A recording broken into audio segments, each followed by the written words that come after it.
नमस्कार. एव्हाना राज्यसभेची ही निवडणूक दडदड वाढते ठोक्यात, टिकटिक वाजते डोक्यात, असं करत शेवटी बिनविरोध होण्याच्या मार्गावर आलेली आहे. म्हणजे रोहित टिळक आणि ज्योती वाघमारे या दोघांना उमेदवारी शिवसेना देणार, असं नक्की होत असताना ज्योती वाघमारेंचा फॉर्म भरायचं नक्की झालं. तसं झालं असतं ना, तर पुण्यातली टिळकांची पगडी आणि अगदीच लहान वयाच्या ज्योती वाघमारे या दोघांच्यामध्ये शरद पवारांचं काय झालं असतं याचा विचार माझ्या मनामध्ये येतोय. कारण ही फारच भीषण अवस्था झाली असती. मी तुम्हाला एक सांगू, देवेंद्र फडणवीसांची रणनीती या निवडणुकीमध्ये शरद पवारांच्या मोठेपणावर घाव घालणारी ठरली. आता म्हणाल, शरद पवारांना उमेदवारी तर मिळालीच की, शरद पवार तर खासदार होणारच की, मग मोठेपणावर घाव कसा? असा प्रश्न पडणं साहजिक आहे.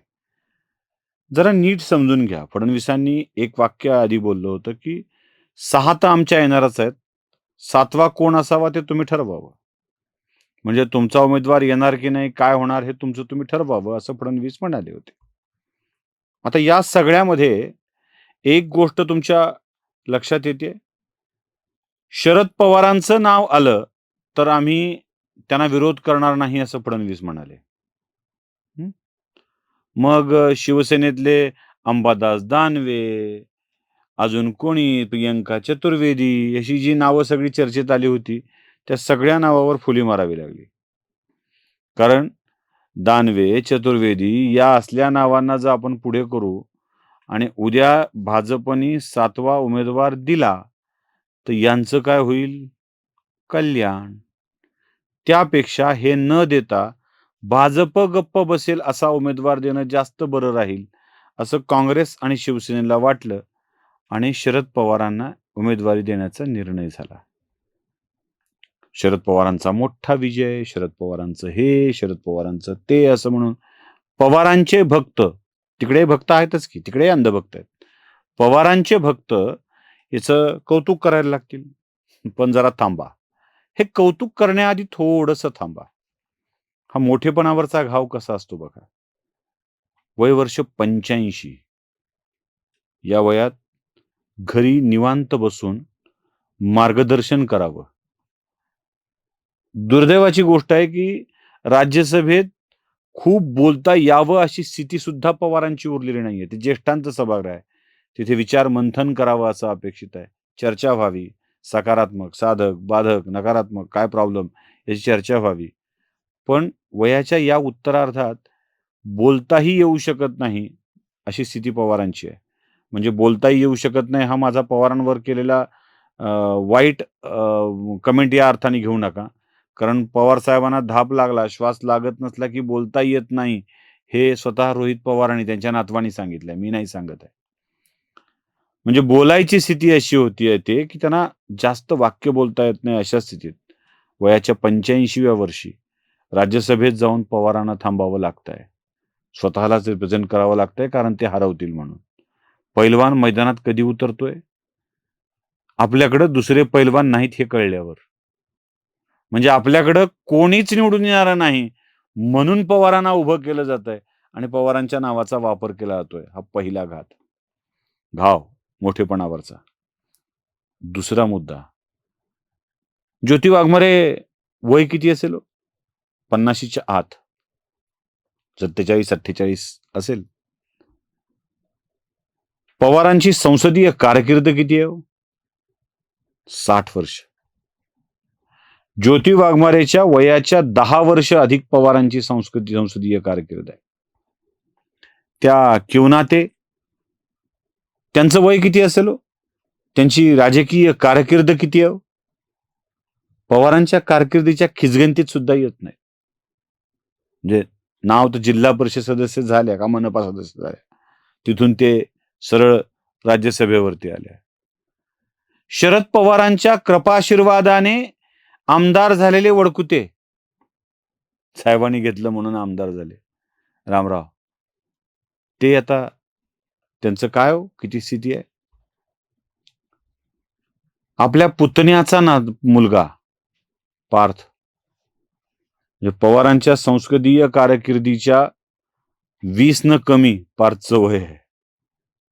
संसदीय कारकिर्दीच्या 20 न कमी पारचं वय आहे. लहान लहान पोरं ज्या वेळेला राज्यसभेत जात आहेत, त्यावेळेला पवारांना त्यांच्यासोबत राज्यसभेत जावं लागतंय.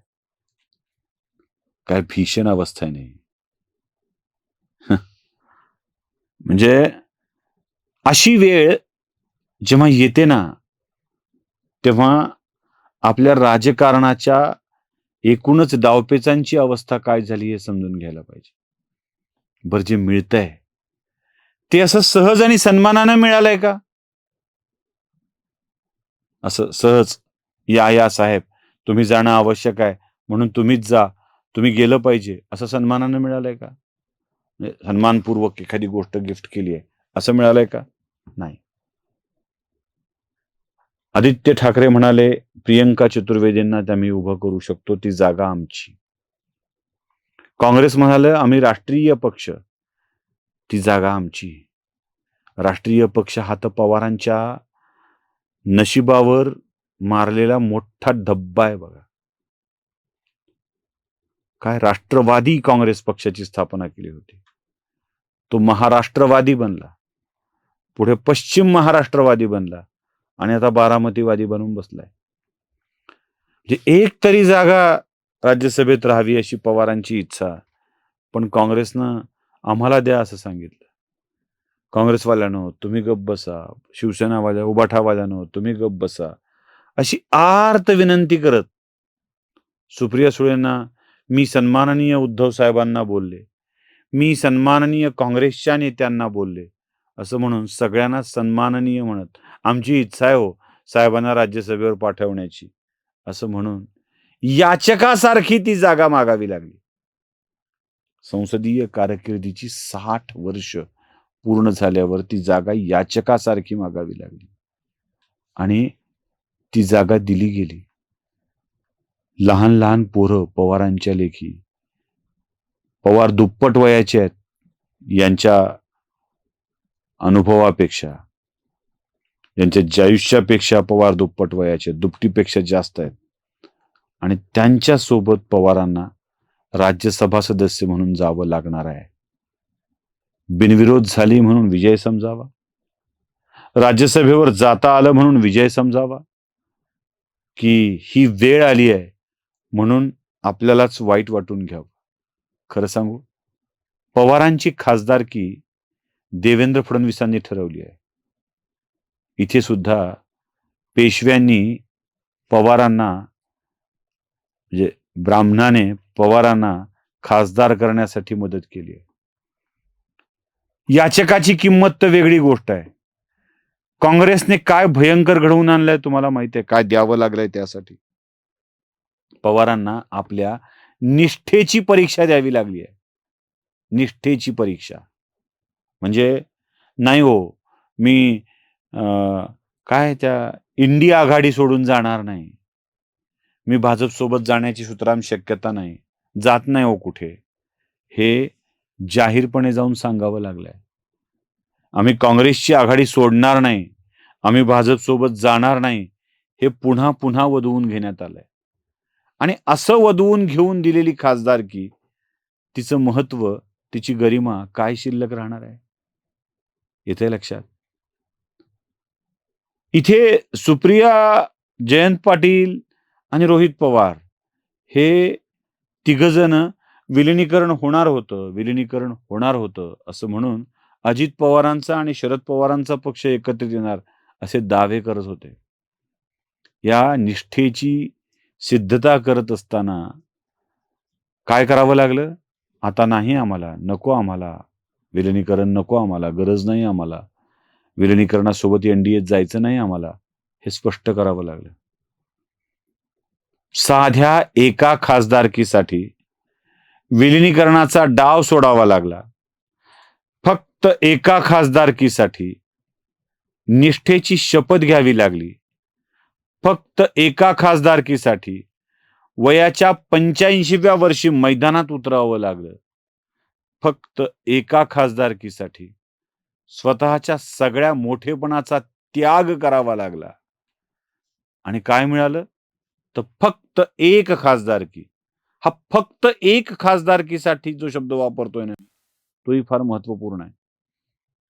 राज्यसभेत राष्ट्रवादी काँग्रेस पार्टी शरद पवार गटाचा फक्त एक सदस्य असेल आणि तो एक सदस्य म्हणजे फक्त शरदचंद्र गोविंदराव पवार. राजकारणात पद मिळवण्यासाठी कोणत्या स्तरावर उतरावं लागतं याचं हे उत्तम उदाहरण आहे. बाकी शरद पवार साहेबांचं बिनविरोध परत एकदा राज्यसभेवर खासदार झाले. वयाच्या 91 वर्ष पूर्ण करेपर्यंत ते खासदार राहतील. त्यासाठी मनःपूर्वक अभिनंदन. नमस्कार. धर्म जागृतीचा विधायक बुरुज NLighter News.